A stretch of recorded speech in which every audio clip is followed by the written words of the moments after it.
ლომისობას გილოცავ მთელ საქართველოს და მცირედს გიამბობთ ამ დღესასწაულთან დაკავშირებით. ლომისობას ჯერ კიდევ მთიულეთში ძველი წერთაღრიცხვით ჩაეყარა საფუძველი. მისი სახელი ძველ ღვთაება ლომახარს უკავშირდება, შემდგომ კი მთვარის საკულტო ღვთაებას ლომისას. ლეგენდის თანახმად ლომისა მონადირე ღვთაება გახდათ. სწორედ ამიტომ უკავშირდება ლომისა წმინდა გიორგის, როგორც მხედარს, როგორც ქრისტესთვის მებრძოლს. მას შემდეგ რაც მთა გაქრისტიანდა და მთვარის ღვთაების საკულტო ადგილას ტაძარი აშენდა.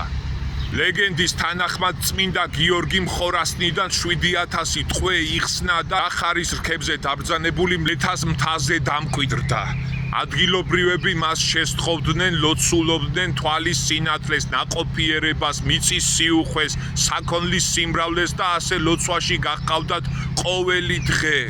მთიულებს ძალიან დიდი რწმენა აქვთ ალისფერ ცხენზე მჯდარი წმინდა გიორგისა, ამიტომ მას ლექსი მიუძღვნეს.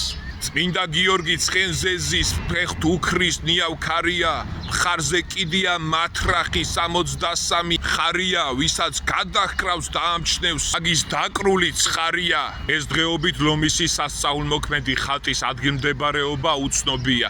სავარაუდოდ ის ქართველმა მოღალატეებმა გაიტაცეს და გაყიდეს.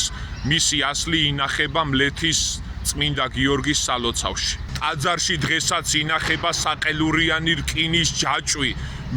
ლეგენდის თანახმად, ვინც ჯაჭვს გაიკეთებს და სამჯერ დაატყავს ტაძარს წრეს, იგი ცოდვებისგან განთავისუფლდება. ლომისის დღესასწაულს როგორც ბევრი გამზიარებელი ყავს, ასევე ყავს ბევრი მოწინააღმდეგეც, განსაკუთრებით აპროტესტებენ ცხოველთა დამცველები, რომელთა თქმით საკლავის დაკლა არასწორია და ამიტომ საკლავი იკვლება იქვე ახლოს მთის ბოლოს. გილოცავთ კიდევ ერთხელ ლომისობას, მრავალს დაესწარით.